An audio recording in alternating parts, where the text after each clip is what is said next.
Qui n'est pas avec moi est contre moi. Matthieu chapitre 12, verset 30. Lorsqu'il est question d'entrer au service de Jésus, il n'y a pas de place pour l'ambivalence. L'enseignement du Seigneur est très clair à ce sujet. Jésus exige de ses disciples une allégeance totale. Voici comment il exprime en Matthieu chapitre 12, verset 30. Qui n'est pas avec moi est contre moi, et qui ne rassemble pas avec moi disperse. L'idée générale de ce verset est facile à expliquer. La neutralité n'est pas possible avec Christ. Ou bien nous sommes pour Christ, ou bien nous sommes contre lui. Il est vrai que dans la plupart des situations de la vie quotidienne, nous avons la liberté de rester dans la neutralité. En fait, il est souvent plus sage de se tenir en dehors d'un débat, surtout si la discussion ne nous concerne pas directement. Mais le conflit entre Jésus et Satan nous implique tous, et dans ce cas-ci, la neutralité n'est pas possible, car leurs royaumes sont diamétralement opposés. Peut-être vous considérez-vous comme étant une personne neutre sur le plan de la religion, parce que vous ne vous opposez pas à la pratique religieuse d'autrui. Dans les faits, cependant, on ne vous verra pas automatiquement sous cet angle. Si vous êtes perçu comme une menace, on vous traitera comme un ennemi, même si vous prétendez vivement le contraire. En temps de guerre, personne n'est obligé de respecter votre neutralité. Souvenez-vous de ce qui est arrivé à la Belgique lors de la Seconde Guerre mondiale. La Belgique était supposée être un pays neutre. Elle ne voulait pas participer aux hostilités qui ravageaient l'Europe. Puis un jour, sans envoyer d'avertissement, ni d'ultimatum, l'Allemagne envahit la Belgique. Du jour au lendemain, des parachutes allemands descendirent du ciel pendant que leurs troupes blindées traversèrent rapidement la frontière. La neutralité de la Belgique a été ainsi violée. La situation n'est guère différente dans le monde spirituel. Même si vous ne pratiquez aucune religion, il ne faudrait pas penser que vous bénéficiez d'un état de neutralité spirituelle. Aux yeux de Satan, vous n'êtes pas neutre. Aux yeux de Jésus, vous n'êtes pas neutre non plus. Sa déclaration, en Matthieu chapitre 12, verset 30, le montre bien. Il nous force à faire un choix. Nous décidons de suivre Jésus et de résister au diable, sinon nous suivons le diable et nous nous opposons à Jésus. Ce sont les deux seuls choix possibles. L'exclusivité que Jésus exige de ses disciples en Matthieu chapitre 12, verset 30, est souvent comparée avec les paroles moins intransigeantes de Marc chapitre 9, verset 40, où le Seigneur affirme que celui qui n'est pas contre nous est pour nous. Autrement dit, si un homme n'est pas contre nous, alors il est pour nous. En plus d'être moins radicale, cette déclaration n'a pas exactement la même signification que celle du verset en Matthieu. Considérons Marc chapitre 9, verset 40 dans son contexte. Lisons le texte à partir du verset 38. Jean lui dit, « Maître, nous avons vu un homme qui chasse des démons en ton nom, et nous l'en avons empêché, parce qu'il ne nous suit pas. » « Ne l'en empêchez pas, répondit Jésus, car il n'est personne qui, faisant un miracle en mon nom, puisse aussitôt après parler mal de moi. Qui n'est pas contre nous est pour nous. » Nous voyons dans ce passage que Jean est en train de s'entretenir avec Jésus à propos d'un homme dont les disciples avaient fait la connaissance plus tôt, probablement durant leur premier voyage missionnaire. Cet homme avait le pouvoir de chasser les démons en se servant du nom de Jésus. Les disciples ont alors tenté de faire cesser ces activités parce qu'il ne faisait pas partie de leur cercle. Mais pour Jésus, ce n'était pas une bonne raison pour avoir agi ainsi. Il leur dit qu'il n'aurait pas dû s'opposer à cet homme. Ne l'en empêchez pas, car il n'est personne qui, faisant un miracle en mon nom, puisse aussitôt après parler mal de moi. » Par sa réaction, Jésus montre qu'il avait un point de vue beaucoup plus tolérant que celui des disciples concernant ceux qui ont le droit d'œuvrer pour Dieu. Il y a une importante leçon à retenir ici pour l'Église du Christ. On ne doit pas restreindre les bénéfices de la grâce de Dieu à seulement certaines congrégations ou dénominations. Nous devrions plutôt nous réjouir du bien fait par des frères et sœurs en Christ, quelle que soit leur dénomination. Il ne faut jamais perdre de vue que notre allégeance est d'abord et avant tout à Christ. Cette parole de Jésus constitue une vive critique de l'intolérance ecclésiastique. Il y a des chrétiens qui semblent être incapables d'apprécier le travail spirituel de ceux qui œuvrent d'une manière différente de la leur.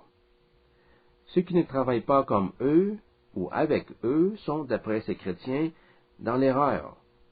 Il n'y a pour eux qu'une seule bonne façon d'œuvrer pour le Seigneur, celle de leur Église.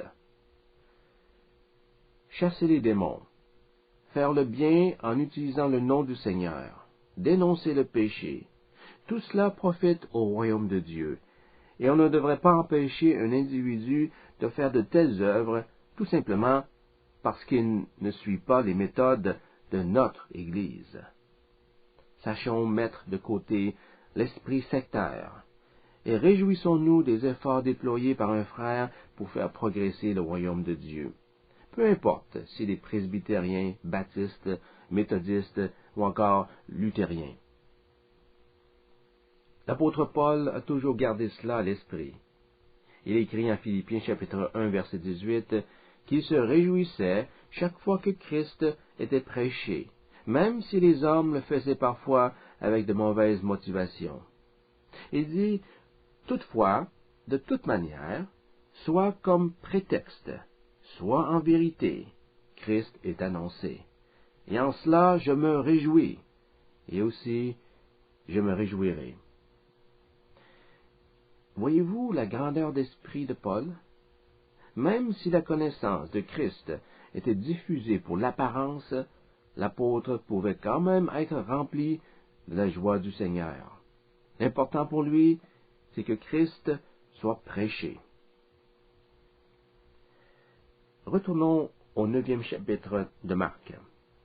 Nous lisons au verset 40, « Qui n'est pas contre nous et pour nous ?» L'idée première de ce verset se traduit ainsi. Quiconque n'est pas contre un homme et ne cultive pas de relation avec le camp opposé doit être considéré comme un ami. Si un homme n'est pas contre Jésus ou ses disciples, alors il doit forcément être pour Christ. Il ne faudrait toutefois pas conclure que toute personne luttant contre le prince des démons sous la bannière de Christ est motivée par un cœur intègre. Rappelons-nous du premier chapitre de la lettre aux Philippiens. Paul nous informe que certains annoncent la parole de Dieu dans un esprit d'envie et de rivalité, alors que d'autres le font avec bienveillance. Quelques-uns, il est vrai, prêchent le Christ aussi par envie et par un esprit de dispute, mais quelques-uns aussi de bonne volonté. Ceux-ci par amour, ceux-là annoncent le Christ par esprit de parti. Philippiens chapitre 1, verset 15 à 17. Nous verrons plus loin l'importance de cette observation. Nous allons nous concentrer pour le moment sur la différence entre Matthieu chapitre 12 et Marc chapitre 9. En Matthieu chapitre 12, verset 30, Jésus dit, « Celui qui n'est pas avec moi est contre moi. » Par ailleurs, nous avons en Marc chapitre 9, verset 40, la phrase « Celui qui n'est pas contre nous est pour nous. » Avez-vous remarqué où se situe la différence, ou plutôt les différences? Il y a d'abord une différence dans l'utilisation des pronoms moi et nous. Une deuxième différence apparaît au niveau des propositions, avec et pour. Dans l'évangile de Matthieu, Jésus parle d'être avec moi, alors qu'en Marc, il est question d'être pour nous. Peut-on donner un sens à cette différence? Explorons la question. L'expression « pour nous » se rapporte en premier lieu à Jésus et à ses disciples. Mais il faut reconnaître aussi d'autres liens. Le pronom « nous » marque une solidarité avec tous ceux qui suivent Jésus. À cet égard, il englobe aussi l'Église, la communauté chrétienne en général. On comprendra aisément que quiconque œuvre pour les intérêts de l'Église de Christ doit être pour l'Église d'une manière ou d'une autre. Ajoutons cependant une nuance. Vous pouvez être pour l'Église avec des intentions égoïstes, tout comme il est possible, nous dit Paul, de proclamer le Christ par ambition personnelle. Vous pouvez vous donner à fond pour votre Église, pour votre dénomination, pour son enseignement, tout en ayant beaucoup de mal à accepter les méthodes des autres Églises ou leur interprétation des doctrines chrétiennes. Il est possible d'être pour Christ et son Église sans être avec Christ et son Église. En d'autres mots, le fait d'être actif pour le Seigneur ne signifie pas nécessairement que vous êtes avec lui. Commencez-vous à voir la distinction entre être pour Christ et être avec Christ. Matthieu chapitre 7, verset 21 fait mention d'individus ayant accompli des choses extraordinaires par le nom de Jésus. Ils ont chassé des démons, ils ont prophétisé, ils ont fait de nombreux miracles. Ces personnes s'adressaient à Jésus en disant « Seigneur, Seigneur ». Et pourtant, Jésus leur dit « Allez-vous-en, vous qui commettez le mal ». Ces gens-là, n'étaient-ils pas pour Christ? Certainement, ils étaient pour Christ. Sinon, pourquoi appelleraient-ils Jésus par le terme Seigneur? Pourquoi utiliseraient-ils le nom de Jésus pour accomplir leurs œuvres?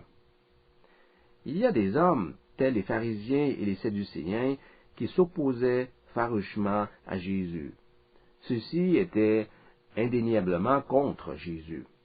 Mais quand une personne consacre son énergie à chasser les mauvais esprits au nom de Jésus, on peut présumer que cet individu est au moins sympathique à l'œuvre du Christ.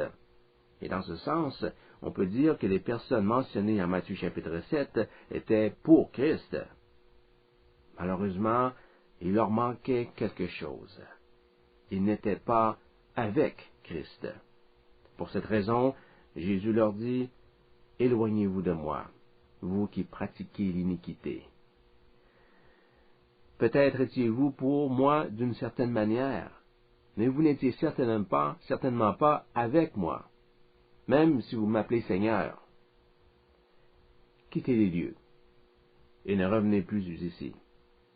Je ne vous connais pas. J'aimerais vous faire remarquer que personne n'est pour Christ sans croire en lui, ne serait-ce que superficiellement. Les individus, en Matthieu chapitre 7, verset 21, professaient connaître Jésus, et d'une certaine manière, ils croyaient en lui. Autrement, tout ce qu'ils ont fait en son nom n'aurait aucun sens. Ils n'auraient jamais chassé les démons en utilisant le nom de Jésus s'ils ne le considéraient pas comme leur maître. Mais il n'est pas suffisant de l'appeler Seigneur. Il n'est pas suffisant d'être pour lui. Le chrétien authentique se tient avec Christ. Il ne faut donc pas penser qu'en étant pour Christ, nous sommes nécessairement avec lui. Nous avons vu en Philippiens chapitre 1 qu'il y a des gens dans l'Église qui prêchent Christ avec des intentions qui sont loin d'être pures. Sont-ils pour Christ? Bien sûr, ils sont pour Christ puisqu'ils annoncent son évangile. Mais ne sont-ils pas en même temps contre Christ? Oui, on peut dire qu'ils étaient, vus sous un autre angle, contre Christ. Ils étaient contre Christ par le fait qu'ils ne prêchaient pas la parole de Dieu comme elle aurait dû l'être, c'est-à-dire par amour. Nous observons ici une curieuse situation où des disciples pouvaient être à la fois pour Christ et contre Christ. En prêchant l'Évangile, ils étaient pour Christ. Ils annonçaient le Christ ressuscité. Mais leur prédication se faisait dans un esprit de jalousie et de rivalité. En servant le Seigneur avec des motifs impurs, c'est tout comme s'ils avaient renié leur maître. Ils étaient contre lui. Toute cette discussion a pour but de vous montrer la différence entre être pour nous et être avec moi, c'est-à-dire avec Christ. Vous pouvez prêcher la parole de Dieu avec des arrière-pensées et être encore pour Christ, mais vous ne pouvez pas être avec Christ et l'annoncer avec de mauvaises intentions. En Matthieu chapitre 12, verset 30, il n'est nullement question d'être simplement pour Christ. À 2 reprises, le Seigneur Jésus utilise l'expression « avec moi ». En choisissant ces 12 disciples, nous lisons en Marc chapitre 3, verset 14, que Jésus voulait les avoir avec lui. Il en établit 12 pour être avec lui. Ce verset ne devrait pas être interprété que dans son sens physique. Certes, Jésus désirait la présence des 12 à ses côtés, mais il faut comprendre qu'il recherchait d'abord et avant tout une communion intime avec eux. Je vous ai choisi pour être avec moi en esprit. Cette unité d'esprit sera plus loin l'objet d'une prière. S'adressant au Père, Jésus dit en Jean chapitre 17, versets 22 et 23, « Je leur ai donné la gloire que tu m'as donnée, afin qu'ils soient un comme nous sommes un, moi en eux et toi en moi, afin qu'ils soient parfaitement un. » Afin qu'ils soient parfaitement un. Un avec Dieu. L'apôtre Paul exprime la même idée en 1 Corinthiens chapitre 6, verset 17. Il écrit à l'église de Corinthe, « Celui qui s'attache au Seigneur est avec lui un seul esprit. » Celui qui s'unit à Christ devient spirituellement un avec lui. En Matthieu chapitre 11, Jésus emploie le mot « joug ». Un joug est une pièce en bois destinée à maintenir côte à côte 2 animaux de trait.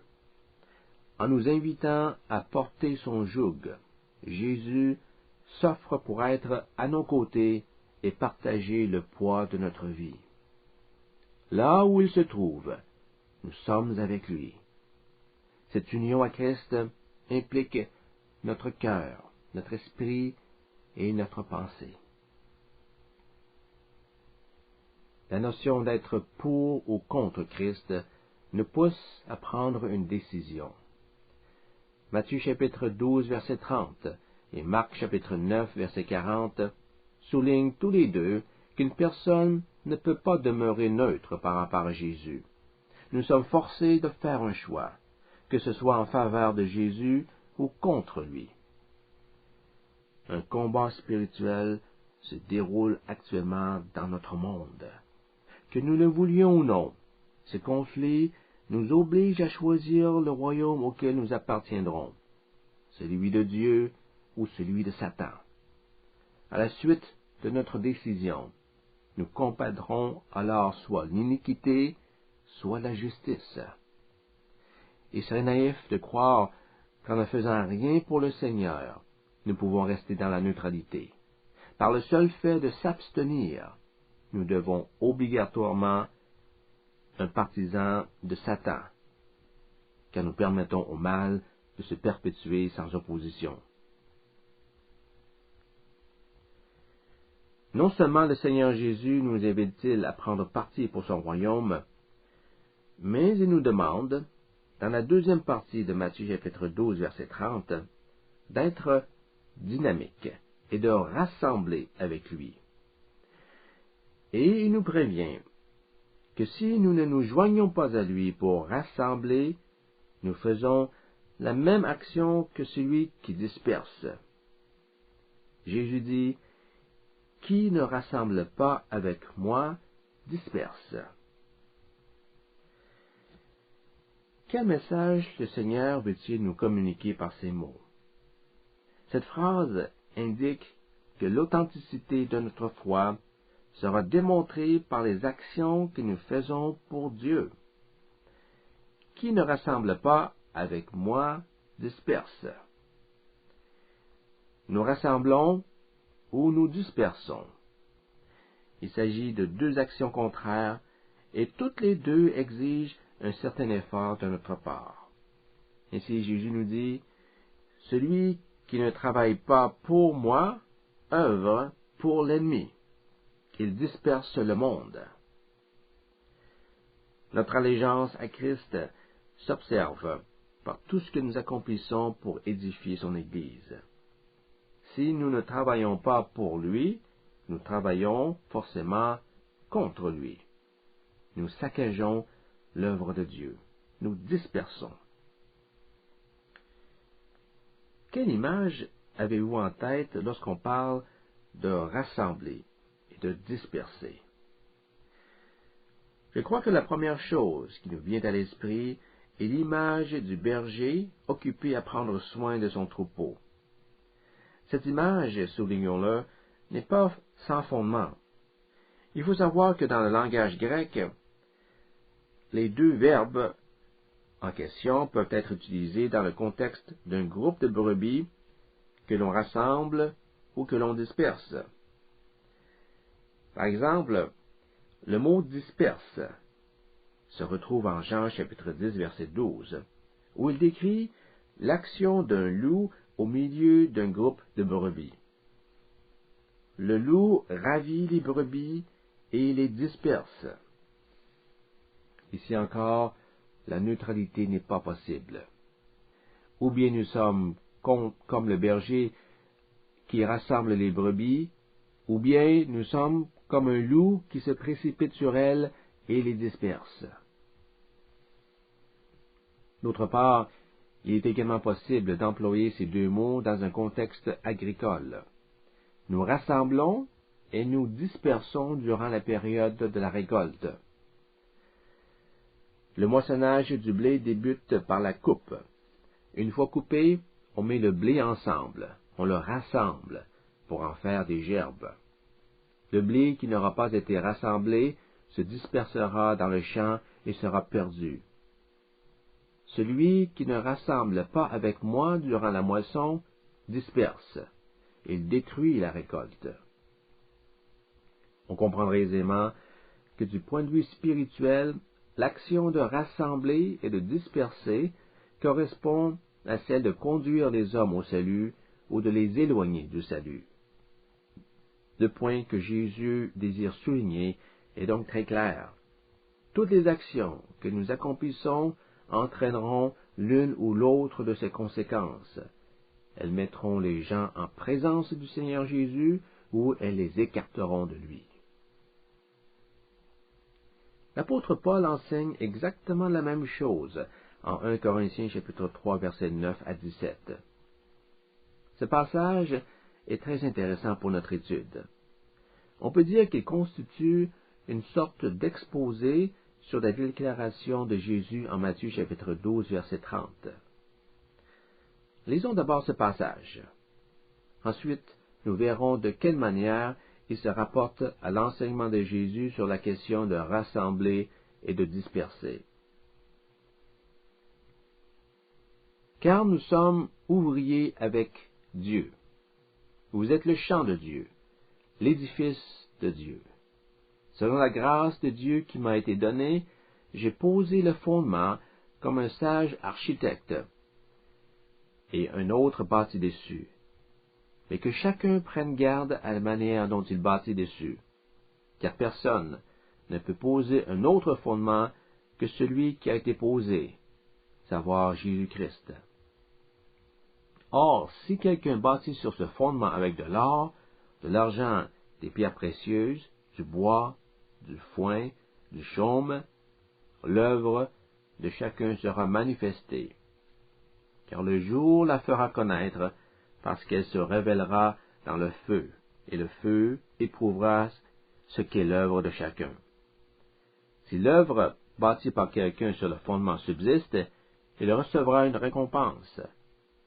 Si l'œuvre de quelqu'un est consumée, il perdra sa récompense. Pour lui, il sera sauvé, mais comme au travers du feu. Ne savez-vous pas que vous êtes le temple de Dieu, et que l'Esprit de Dieu habite en vous? Si quelqu'un détruit le temple de Dieu, Dieu le détruira, car le temple de Dieu est saint, et c'est ce que vous êtes. Le lien entre ce passage et celui de Matthieu chapitre 12, verset 30, est facile à saisir. Nous avons vu plus tôt que tout homme rassemble avec Christ, ou autrement, il disperse. Nous avons mentionné que cette image pouvait s'appliquer au travail agricole. En 1 Corinthiens chapitre 3, verset 9, Paul écrit « Nous sommes ouvriers avec Dieu. Vous êtes le champ de Dieu, l'édifice de Dieu. » Notez bien cette phrase. Vous êtes le champ de Dieu. Et les ouvriers de Dieu travaillent dans le champ pour rassembler la récolte. Ceux qui œuvrent ainsi rassemblent avec Christ. Le mauvais travailleur, au lieu de récolter de blé, va le laisser se disperser dans le champ où il sera perdu. Visiblement, il ne rassemble pas avec Christ. En refusant de moissonner, il disperse le grain. Voyez-vous le lien? Paul n'emploie pas les termes rassembler et disperser en 1 Corinthiens chapitre 3. Pour exprimer la même idée, il va plutôt parler de bâtir et de détruire.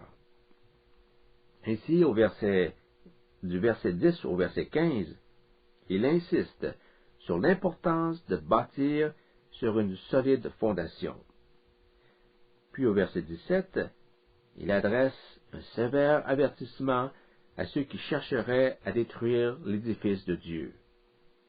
Si quelqu'un détruit le temple de Dieu, Dieu le détruira. L'expression « si quelqu'un détruit » fait référence à la même action que celle de disperser. Encore une fois, deux actions contraires sont mentionnées. Ou bien nous bâtissons, ou bien nous détruisons. Ou encore, en utilisant les paroles de Jésus, nous rassemblons ou nous dispersons. Les similitudes entre 1 Corinthiens chapitre 3 et Matthieu chapitre 12 verset 30 sont tellement frappantes qu'il nous faut retourner dans le texte de Paul pour comprendre davantage l'enseignement de Jésus. Dans notre prochaine leçon, nous étudierons le sens du mot « rassembler » à partir de la première lettre de Paul aux Corinthiens.